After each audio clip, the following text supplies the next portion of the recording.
bawat araw ay maaaring maghatid sa iyo sa karanasan ng tagumpay o kabiguan, ng ligaya o lungkot, kaya marapat lamang na iyong kilalanin at tanggapin si Jesus Kristo bilang tagapagligtas at Panginoon ng iyong buhay, at mangyaring pagyamanin at panariwain ang kanyang katapatan sa pakikipagniig at pakikinig sa kanya bawat araw o day by day. Ang day by day ay naglalayong umalalaay sa pang-araw-araw na pamumuhay Kristiyano. Halina at mapagpala sa mensaheng hatid ng day by day. Narito po si Pastor Ed Lapis sa kanyang mensahe.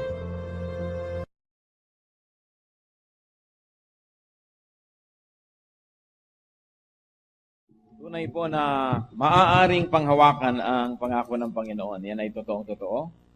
At isa sa kanyang mga pangako is to always give guidance. He says, I'll teach you whether you walk to the right or to the left. At ang mahalaga po, malaman natin yung turo niya na yon at masunod natin. For instance, the book of Proverbs. The Bible is a book solely dedicated to Proverbs. It is a collection of saying from people, from wise men, from Solomon and some other men especially, na napakarami pong practical wisdom for our daily use. So Proverbs are from wise men and collected and edited by wise men. Bakit po ito minarapat na isama sa Bible? Sapagkat ito ay punong-puno ng mga karunungan na nagmumula sa ating Panginoong Diyos. Yun po mga priests and prophets, focus on religious matter. Mga bagay na may kinalaman sa spiritual and religious and doctrinal teachings. Meanwhile, they also had a counterpart in God's ministration to the people. The sages, the wise men. The wise men focus on practical and philosophical issues. So that put together, they comprise God's guidance to people. Kaya ang turo po ng mga pari ng unang panahon, ng mga propeta tungkol sa mga doktrina. At ang katuruan naman ng mga matatalino at marurunong na tao sa pang-araw-araw na buhay. Yung pong dalawang yon ay hindi magkasalungat. Sila ay magkasama para makumpleto ang pagtuturo ng Panginoon sa atin. Both contributed to the people's enrichment and enlightenment. And both were in the Bible. Sa Bible may mga prophecy, may mga doctrinal teachings, at meron din pong Proverbs. Because the Bible is also for practical wisdom. Sa katunayan, walang katuturan at walang gamit yung napakatatayog ng mga katuruan, mga matataas na mga doctrinal teachings, kung hindi maibababa at magagamit sa pang-araw-araw na buhay. Because the Lord would like His wisdom to be useful, but more importantly, for application. What are the highlights of Proverbs? 31 chapters of Proverbs. What can we learn and what great truths can we learn in one sitting, in one serving? And this is one of our attempts today. We will attempt at focusing on the major lessons, in fact, 5 major lessons from Proverbs. Punong-puno ng karunungan, punong-puno ng practical wisdom, ano po ang pwede nating matutunan sa minsanan na pagdalaw in a panoramic view dito po sa katuruan ng Proverbs. Salamat po, Panginoong Diyos, sa pagtuturo niyo sa amin. Salamat na ang karunungan niyo ay hindi lang para sa mga pantas, hindi lang para sa mga matataas na mga usapan, kundi lalong-lalo sa pang-araw-araw na pamumuhay. Hinihiling namin ngayon, Panginoon, na kami po ay inyong pagpalain.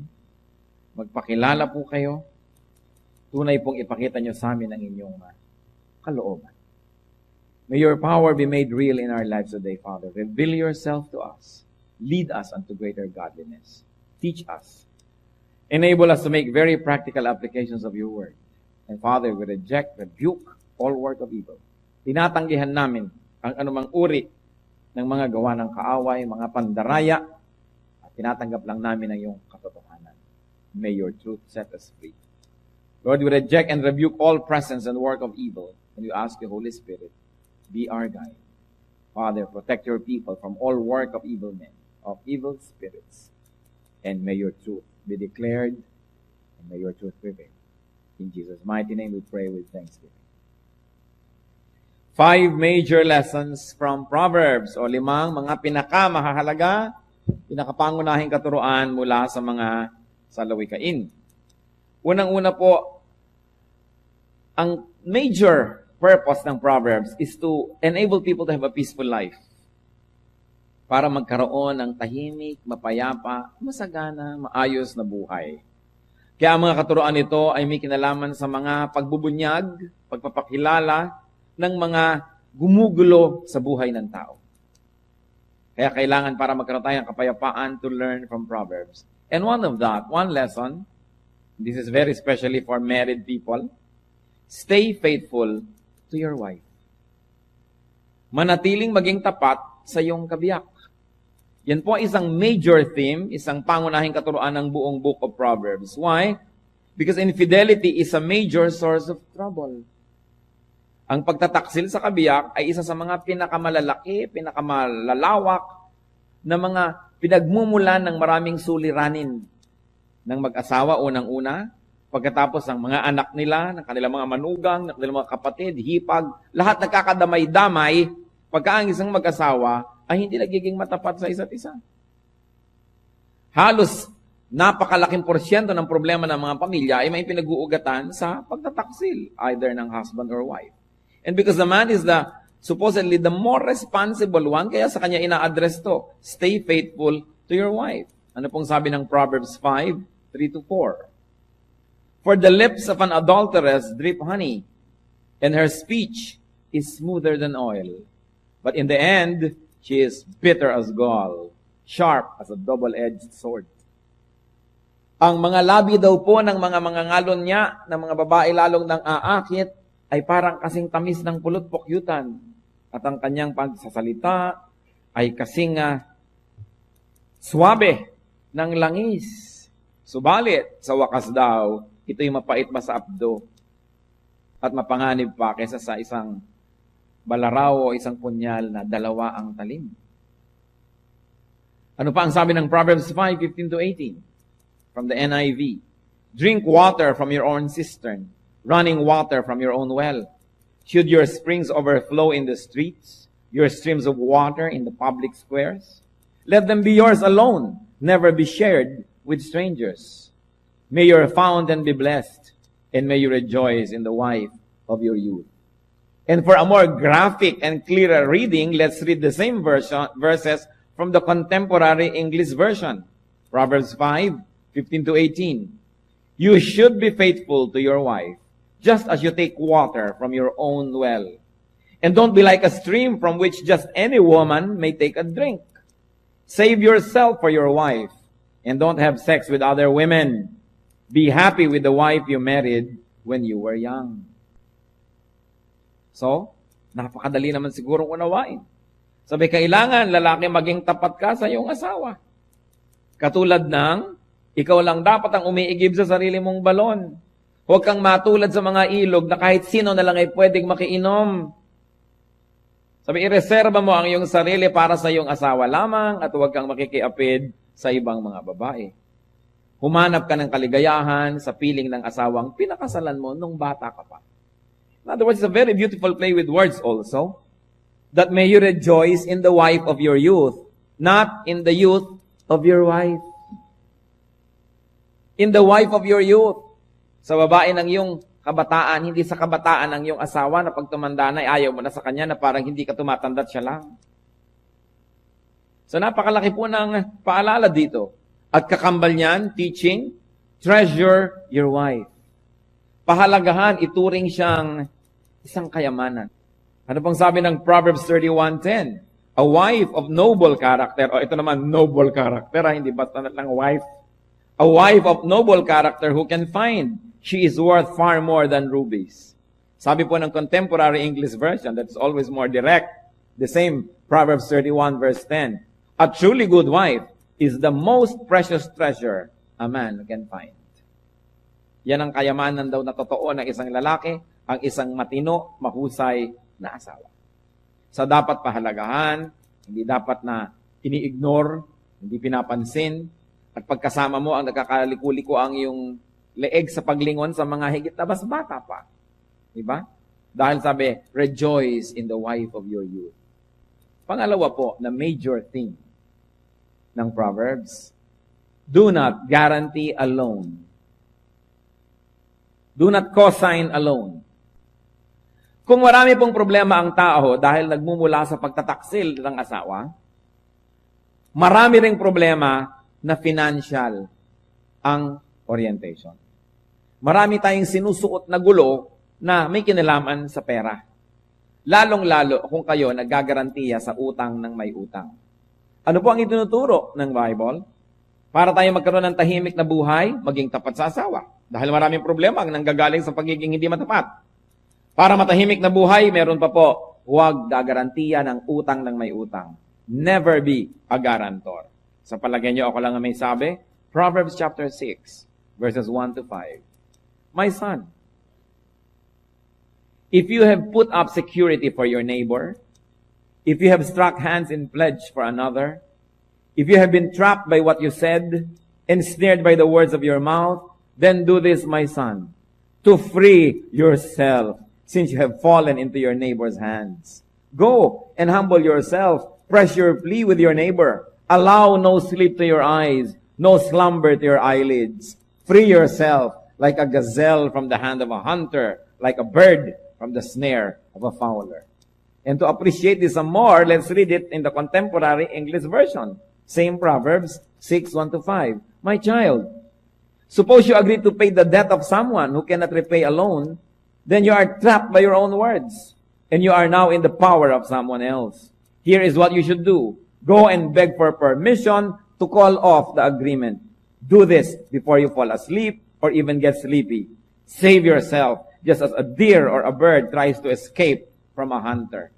So malinaw po, sinasabi, don't strike your hand in pledge. Ito po isang figure of speech kasi merong sini-strike yung kamay, parang give me 5, pero ibig sabihin nun, ako na ang guarantor ng utang mo. Proverbs 11:15, he who puts up security for another will surely suffer, but whoever refuses to strike hands in pledge is safe. Proverbs 17:18, a man lacking in judgment strike hands in pledge and puts up security for his neighbor. Hindi daw dapat ginagawa ng isang tao na gusto ng mapayapang buhay na maging guarantor ng utang ng may utang. Kasi kaya nga siya hindi makautang hindi sa pagtiwalaan kaya kailangan ng guarantor. Ikaw naman ngayon itong magagaranti para sa kanya. Gaano karami na pong magkaibigan na nagkasira dahil yung isa guarantor tinakbuhan. Ang nagbayad si guarantor. Gaano na karami mag-asawa ang nagkagalit dahil yung isa para sa kanila naging guarantor ng kung sino. Tapos ngayon ayaw magbayad ng kung sino na yun, kayo ngayon itong napapahamak. Ang sinasabi po dito, yung mahilig mag-guarantee sa utang ng may utang, yan ay mapapalubog at mapapalagay sa lusot. Hindi po sinasabi maging selfish tayo. Gusto nyo makatulong? O di bigyan nyo na lang. Alam mo, hindi ko pwedeng mag-guarantee sa utang mo na 300,000. Pero eto ang 200 sa'yo na. Di ba? Yan ang kaya kong ibigay. Pero bakit ako mag-guarantor? Diyos ba ako? Hawak ko ba ang langit at lupa? Hawak ko ba ang kinabukasan? Alam ko ba na pag hindi ka nakabayad, may ibabayad ako? Maaring meron ako ngayon, pero next week meron pa rin ako. Bakit ako ngayon lalagay sa ganyang gulo? Kaya kakambal po niyan, yung itinuturo na huwag ding mangutang ng mangutang at huwag konsintihin ang lahat ng mahilig mangutang, tapos kayo pa yung mag-guarantee. Kailangan bago natin ma-enjoy ang isang bagay, pinaghirapan na natin o inipon na natin. Hindi yung uutangin pa lamang, tapos ngayon nakalubog ka. Gano'ng karami ng tao ang umutang ang nagkandagulo-gulo buhay. Lalong-lalo halimbawa kung tayo uutang sa bangko. May panalo ka ba sa bangko? Kaya nga ang lalaki ng building yan Kaya ang gaganda ng suot ng mga taga-bangko. Saan galing? Interest next month, interest last month. Ang inyong pera ay pinag-iinteresan. Sa palagay nyo, kayo nagkaka-interest. Saan galing lahat ng pera ng bangko? Di ba sa mga pera ng mga taong umuutang? Kaya lagi po nating nakikita, halimbawa din mangungutang kayo sa bangko, kung meron po kayong ibang maisasangla, gusto nyo magsangla, ibenta nyo na lang. Kasi 90% ng nakita ko nagsangla, di naman natubos. So sa konting pagkakasangla, konti lang ang nakuhang pera, puro interest lang nangyari na wala na ang buong kabuhayan. So kung talagang kailangan nyo ng pera, may lote kayo, ibenta nyo na lang. Pag nagkaroon uli kayo ng pera, ibinigay ng Diyos, umunlad uli kayo, bumili na lang kayo ng kapalit. Pero yung sasangla kayo, ang konti-konti lang kinuha nyo, 200,000, mamaya 5 milyon na yung utang nyo. At kung marami rin lang kayong isasangla, huwag nyo isasangla yung tirahan. Kasi pinakamahirap yung mawalan ka ng tirahan. Isangla nyo na yung bukid, isangla nyo na yung kung ano, yung nalagyan ng pabrika, pero yung sarili mong bahay, pinakamahirap. Hindi pa ba sapat ang nakikita natin sa paligid na istorya ng napakaraming tao? Kaya dapat tayo maging wise. That's why Proverbs is teaching us about even money matters. Because God knows that when money matters become our problem, everything else is become affected. At ano po ang sabi? Gusto ng Panginoon tayong malaya. Jesus is truth. The truth sets free. Sabi niya, my peace I give to you. My peace I live with you. Ang gusto ng Panginoon para sa atin, isang mapayapang buhay. So, mabuti pa, ibenta nyo na lang. Dahil napakaraming naiilit. Sayang, konti lang ang nakuha, ang laki ng kapalit. Pero ang sinasabi, huwag kayong maging garantor. Ang dami ko nang nakitang tao gumulo buhay kasi guarantee siya dito, guarantee doon, guarantee dito, tapos hindi naman nababayaran ng mga nangutang. Bakit? Bihira namang nangungutang ang nagbabayad May kilala na ba kayo na nangungutang na mahilig magbayad? Mahilig mangutang, pero hindi mahilig magbayad. Pag nandiyan na yung pambayad, nangihinayang na. Kahit bayaran ka ng buo, kaya, kukonti-kontiin ka dahil gusto hawak yung pera niya. That's why the Lord teaches even on this very practical matter. Ano pa po ang isang major teaching? Kung susuriin nyo ang buong Proverbs, treat people with honesty. Huwag mandadaya ng kapwa. Lalo kayo negosyante, kayo nagtitinda, kayo ay merong mga kalakal, huwag mandadaya. Dahil, tulad ng infidelity o kataksilan sa asawa, tulad ng pakikigusot sa utang ng may utang at pakikilahok bilang garantor, yun din pong pandaraya ng kapwa, pinagmumulan ng maraming gulo sa buhay. Maraming gumaganti sa atin, maraming nagagalit, at hindi lang yun, ang Diyos mismo ang nagagalit. That's why Proverbs emphasize teachings on honesty. Proverbs 11:1, the Lord abhors dishonest scales, but accurate weights are His delight. The Lord hates dishonest scales. Ang dami po niyan sa Bible. Proverbs 11:3, the integrity of upright guides them, but the unfaithful are destroyed by their duplicity. Ang mga taksil, ang mga di matapat, ang mga madadaya, sinisira ng kanilang sariling kadayaan. Proverbs 20 verse 10, differing weights and differing measures, the Lord detests them both. So, pag may binabayaran tayo, dapat we should get what we pay for, and this is what God wants. So, kung tayo yung consumer, we should stand up and correct the system. At lalong-lalo kung tayo yung seller, we should be honest. Nakita niyo ang Panginoon kung gaano ka-concern sa ating smallest detail of life? What do? Let people get what they pay for. And if you are an employer, let people get what they work for. Let people get what they deserve. Let people get what they rightfully own. Huwag aangkinin ang hindi atin. Huwag sisingilin ang hindi naman binili. Kailangan honest. At kahit sa pag-aasawa, kailangan honest. Huwag aangkinin ang hindi inyo. At huwag ipamimigay ang hindi sa inyo. Ang katawan po ng lalaking may asawa ay pag-aari ng kanyang asawang babae. Ang katawan ng babaeng may asawa ay pag-aari ng kanyang asawang lalaki. Hindi nila pwedeng ipahiram, ipamigay, kung kani-kanino, yon ay para sa kanilang asawa. 1 Corinthians 7, verse 4. The wife's body does not belong to her alone, but also to her husband. In the same way, the husband's body does not belong to him alone, but also to his wife. So ang katawan ni lalaki, hindi lang kanya, pag-aari yun ng babae. Kaya para yung ipahiram sa iba, ay kataksilan. Sasabihin, katawan ko to. Sandali, may asawa kang tao. Yes. Well, hindi lang ikaw may-ari ng katawan mo. Pag-aari rin niya ng iyong kabiyak. Kaya napakalaki pong kasalanan, yung nagkakaroon ng marital infidelity. Kaya babae, kaya lalaki ang gumawa, pareho yun na pagtataksil. Napaka-importante matapat. Kasi nung pinakasalan mo siya, kanya ka na eh. Bakit ngayon ipapahiram mo pa sa iba yung sarili mo? Kaya napakahalaga. At kung nangyayari naman po halimbawa, nagkulang si babae, nagkulang si lalaki, nagkasala, nagkamali, nadapa, nagtaksil, anong dapat gawin? Magpatawaran. Patawarin ang isa't isa, iayos ang buhay. Hindi ko mo nagkamali siya, magkakamali na rin ako. Nagtaksil siya, pues may lisensya na ako magtaksil din. Dahil hindi na itutuwid ang isang pagkakamali ng isa na namang pagkakamali. Yang inuutos ng Panginoon, magpatawaran. At hindi lang pag pinatawad ka na araw-araw na lang humihingi kang tawad. Dapat pinatawad, tapos tigilan na ang paggawa ng mali at iayos ang buhay. Lalo't may mga edad na kailangan, iayos ang buhay. Hindi naman bagay sa mga bata, mga bagong kasal na magulo. Pero lalo na hindi bagay kung may edad ka na, tapos ang gulo-gulo nyo pa. Dapat naman tayo hindi lang tumatanda, kundi may pinapagkatandaan at nakikita sa ating buhay, ang bunga ng maraming taon, maraming panahon, na natututo tayo, hindi lang sa kamalian natin, pati rin sa kamalian ng ating kapwa. Isa pa pong major theme, isang major teaching ng Proverbs, is teach your children well. Turuan ang mga bata.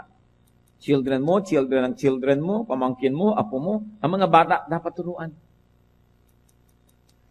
Nakikita niyo po, may common denominator ng mga dinidiscuss natin, pag pinabayaan, gulo. Halimbawa, katapatan sa asawa, pag pinabayaan yan, gulo. Pakikialam sa pangungutang ng iba, financial transaction nila, pagka yan ay ginangyari, may gulo. Ano pa po? Pagka may dayaan, may gulo. Ano pa? Pag di natin tinuruan na mabuti ang mga bata, ang kasunod, gulo. If you do not win the children for Christ today, they can be your enemies tomorrow. If you do not teach them to respect you now, they are the first ones that will be disrespectful to you tomorrow.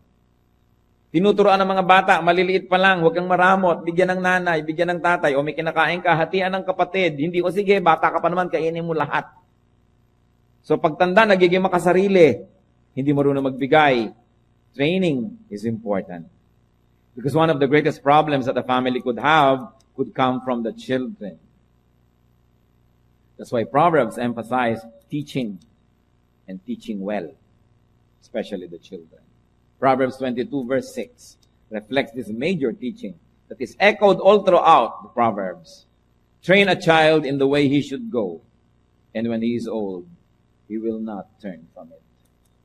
Turuan agad.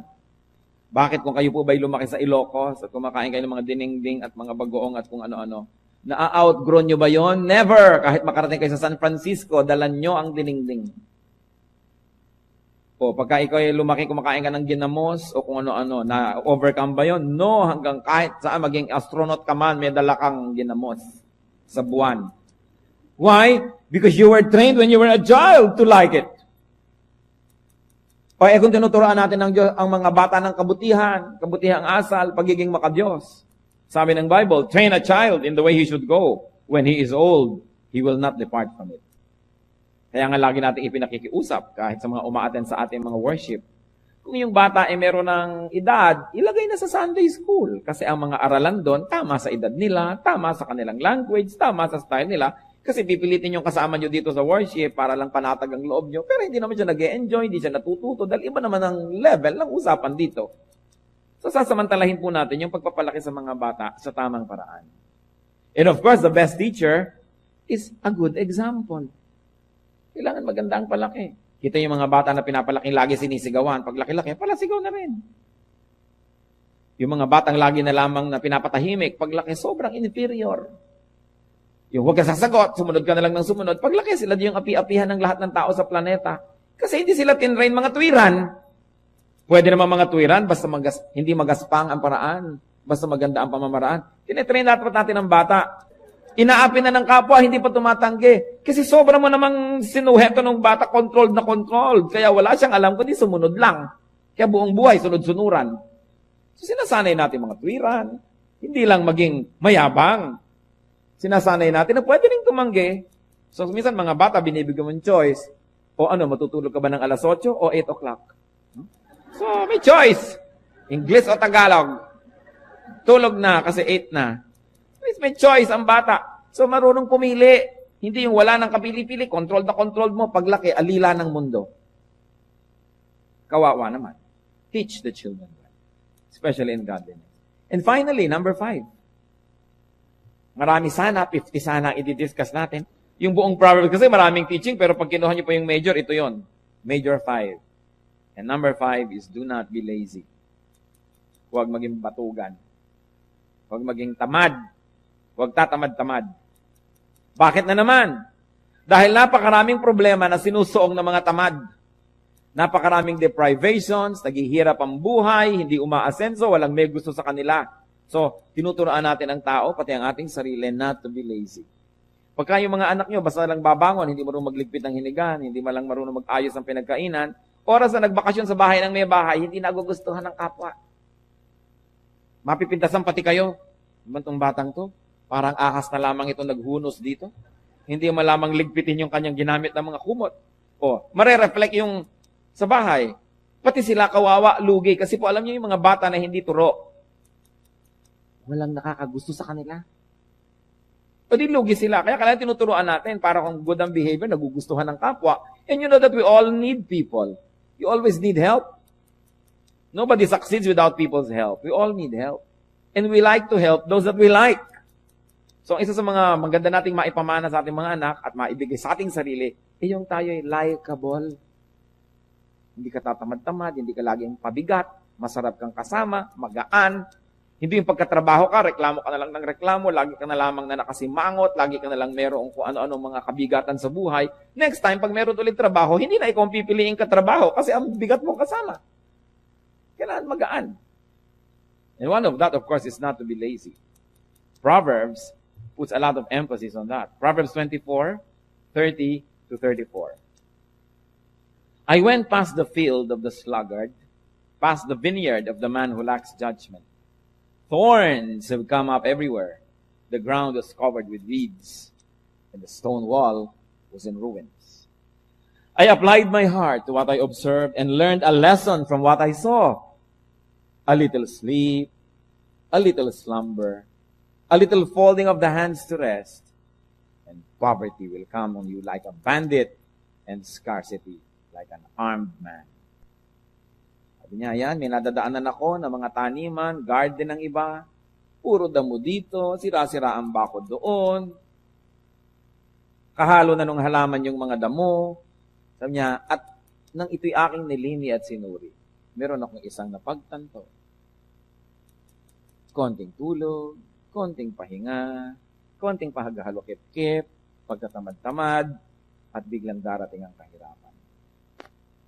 Sabi ko naman, ang kasalatan dumarating sa kamay. So, masipag ba tayo?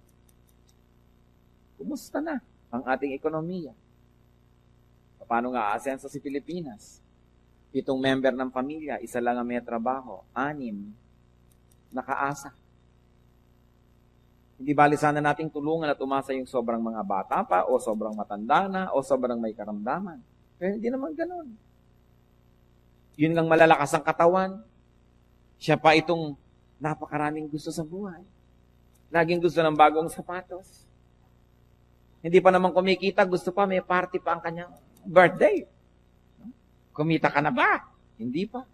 Gusto pa ng 18 candles, 18 roses. Magdedebo pa. Gusto pa yung bagong damit. Nagtatrabaho naman yung magulang na tagpakanda hirap-hirap abroad, 3 buwan na ang i-advance para lang makapag-party sa hotel si prinsesa. At fantasy ang buhay, bababa sa hagdan na parang si Cinderella. Kahit man lang 3 oras lamang. Pero realistic po ba tayo? We should always work hard. Hindi yung ipinangungutang pati party. Handaan lang, ipangungutang pa. Paano aasenso? Paano tayo makakalutang sa kahirapan? Pagkatapos yung mga anak na lalaki, basketball, hanggang magutom. Pag uwi, anong ulam? Akala mo nagbibigay ng pambili ng ulam. Nagtututong ang mga medyas sa dumi. Hindi naman yun na maglalaba. Yung mga kapatid na babae na naman na maglalaba. Ang lalaki ng mga elepante, walang silbi. Tapos sinotolerate na maraming magulang. Tuwang-tuwa pa. Ang laki ng anak ko ngayon, di katulad ko nung araw kasi igib ako na igib ng tubig, di ako lumaki. Mabuti po sila ang lalaki. Pero ang lalaki nga kung wala namang silbi. So, importante tinuturuan natin ng sipag. Lalo po kayong mga magulang na may mga katulong sa bahay, may mga staff sa bahay, kailangan turuan ng mga bata magtrabaho. Kasi pagka hindi sila marunong, munting mga dinadala sa buhay, lubhang nabibigatan na kasi hindi mga nasanay. Kaya importante sinasanay din natin. Bakit natin pinag-uusapan ng mga ito? You know why? Because God wants us all to have a peaceful and enjoyable life. At para mangyari yon, dapat matupad yung mga karunungan na nandito sa mga salawikain o sa Proverbs. Tingnan ninyo, kung meron po kayong problemang malaki sa buhay na hindi may kinalaman dito, kataksilan sa asawa, maybe kayo yung pinagtaksilan, kayo nagtaksil, o kayo mga kamag-anak na nadadamay sa mga kutakot-takot na gulo. Merong mga hipag na nagtatampo ng sobra doon sa mga bayaw dahil yung kanyang sariling asawa merong kulasisi. Pati yung mga bayaw at hipag pagtatampuhan na. Anong magagawa mo? Dinadala sa inang kapatid mo, eto ang yung hipag. Hindi kayo makapagpahalata pagtalikot. Sino yan? Hindi ba naman mahiya ng harapan din, di ba? Dahil ganun tayo mga Pilipino, magagalit na ngayon si ganito, si ganyan, ang gulo. O ano pa? Hindi po ba maraming gulo dahil sa financial mess? Dahil sa pangungutang o sa pagpapautang ng wala sa lugar o paggagarantiya? O kaya sa ating mga dishonesty, sa incorrect upbringing of children, at sa ating katamaran? Ano bang problema ang maiisip natin araw-araw, liban na lang sa kalusugan, na hindi connected sa 5 bagay na ito?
Yan lang 5 na yan, sugpuin natin at ayusin, magiging paraiso ng ating buhay.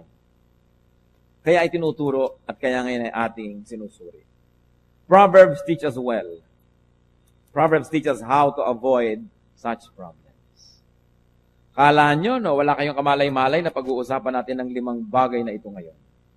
Sabi siguro ng iba, sinabi mo ba dyan sa speaker na yan ang buhay ko? Bakit ako yata ang pinaparinggan yan? Diba? Well, kung ito po yung nangyayari sa inyo, pasalamat kayo sa Diyos. Mahal kayo ng Diyos, gusto kayong paalalahanan. Pero hindi naman tayo gagawa ng mensahe dahil lang, darating si ganun o darating si ganyan, tapos mayroong 2,000 extra lang sila, ikaw lang pala yung gustong patamaan. We don't do that in the pulpit. But God loves us. And if these proverbs have spoken to you, praise God, because God loves you.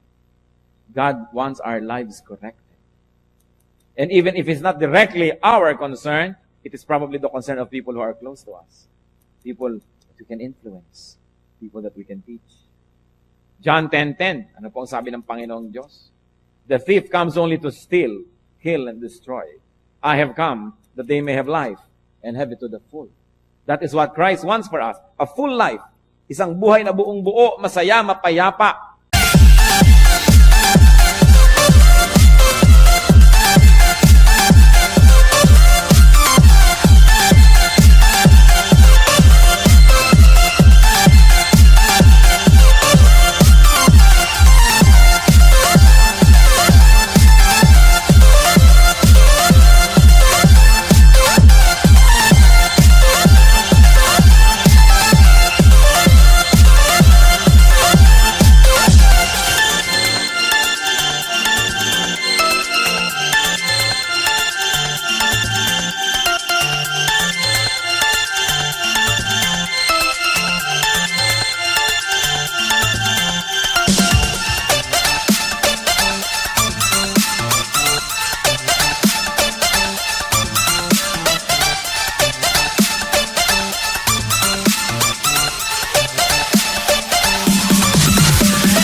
Napakahalaga po yung buhay na payapa. At kayo na nasuot na sa mga gulo, alam yung ibig kong sabihin. Napakahalaga yung tahimik na buhay. Hindi yung laging may bangayan, may awayan, may panganib, may iskandalo. Mahalaga tahimik. Wala naman taong gustong magulong buhay. Pero dapat ayusin. Kung may dapat bunutin, bunutin. Kung mayroon dapat na sunugin, sunugin. Hindi tao ha, yung pong problema. Kung meron tayong dapat alisin, alisin. para umayos ang buhay. Life is short, but it is always long enough. Long enough to be corrected. So have an abundant, a full, and a peaceful life. Ano pong dapat natin gawin? Listen to the Proverbs. Pakinggan ang sinasabi ng mga salawikay. Tayo po yumuko sa presensya ng ating Panginoon. Mag-isip-isip, magbulay-bulay.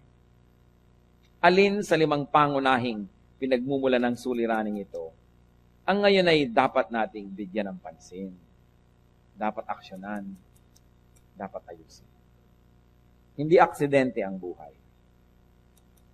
Lalong hindi aksidente ang pakikipagniig natin sa Panginoon. Mahal tayo ng Diyos. Gusto niya iayos ang ating buhay.